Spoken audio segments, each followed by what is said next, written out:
That's it. Better? All right, let's speed all around. So drink or don't drink? Drink. All right, that is enough. Walking around, guys, too, please, because the snow is This isn't PBS. Go.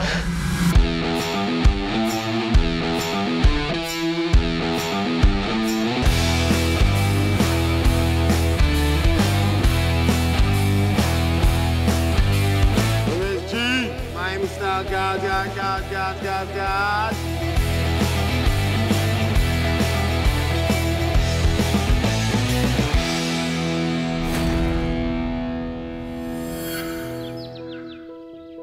You know, when I visit a new city, I take in a few things before I make my judgment. I take in the intelligence, the respect that people have for one another, and the connection with their environment. In Flagstaff, there was a connectivity, a collaboration, and a willingness to try and do the right thing when it comes to Mother Earth, and equally, push the envelope of the cutting-edge technologies. When we pulled into the airport, there were two gates, one in and one out. Our 9-passenger van was parked right in front, loading out huge cases. And not a single hassle from TSA. I don't know if that's a good or bad thing. Well, I've been here for a few days and I still have not heard a horn beep at someone yet. In 1958, Flagstaff enacted the first lighting ordinance to protect the night sky from light pollution, way ahead of their time. In 2001, they became the first international dark sky city.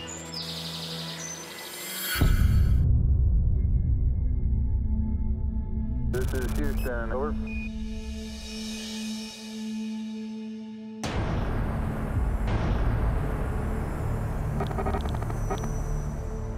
We threw somebody in space, landed them pretty much where we said we were gonna. Yep. Right? And we did it all with like spitballing it from Earth on spots like this. Right. Everything was wiped clean. It looked like the moon.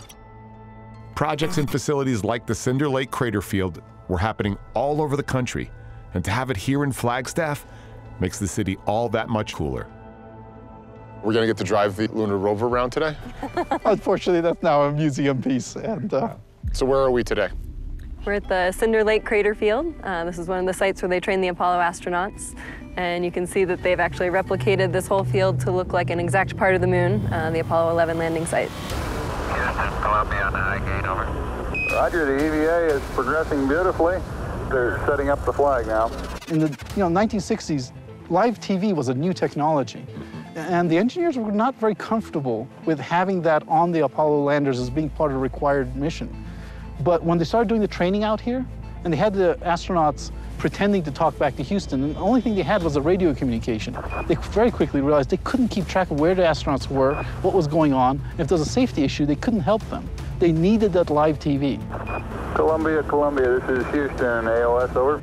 This is the closest I'll ever be to the surface of the moon, so I had to ask them a simple question. So we're 100% sure we went to the moon? Yep. Yes. We can't fake those rocks. You can see with more recent spacecraft that we've sent there, you can see the materials we've left on the surface. You can see the rover tracks. You can't deny that.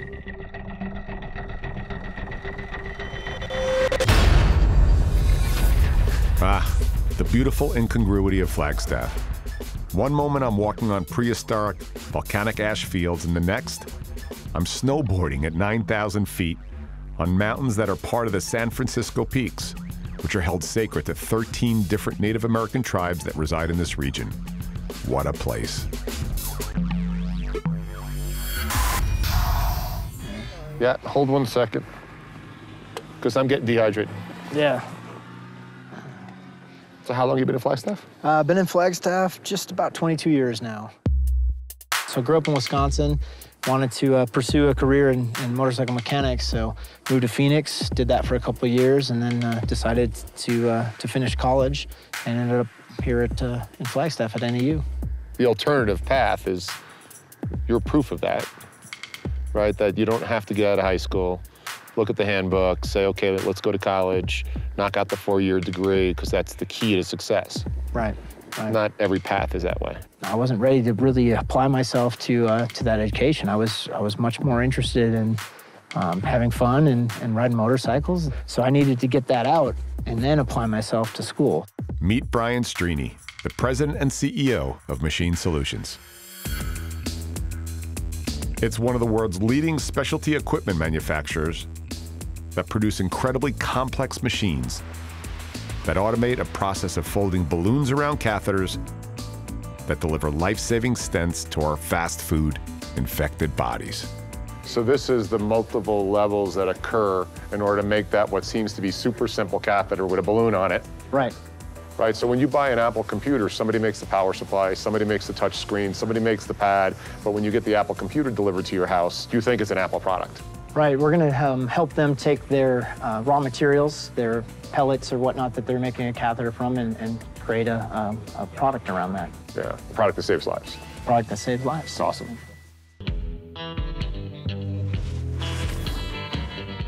So clearly, you're a talented guy. You started out as a motorcycle mechanic, so you're good with your hands. You know, that's again, it's my love for machines and working on my own cars, motorcycles, and that type of thing. And, you know, the machine solutions fit for me was very natural.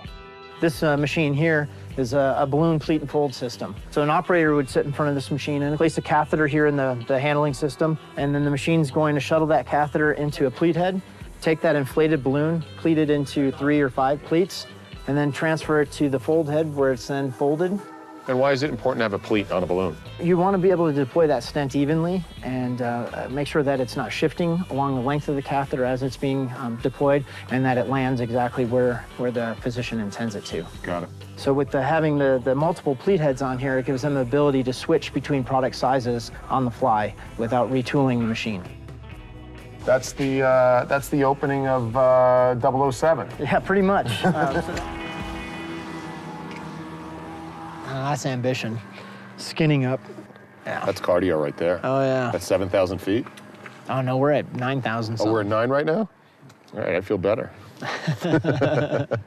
Are there any stories ever at Machine Solutions about a family member or a member of MSI had a procedure done by a catheter that? Sure. Oh, yeah, definitely.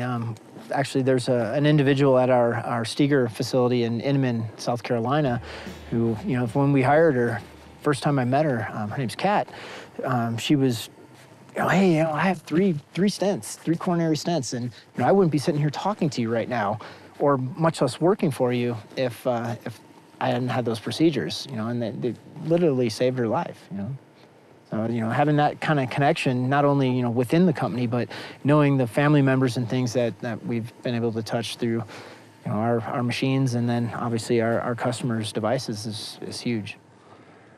You moved from Wisconsin, that's a little far from here, and you were in Phoenix fixing motorcycles, and you came here and you met your wife here? Yep.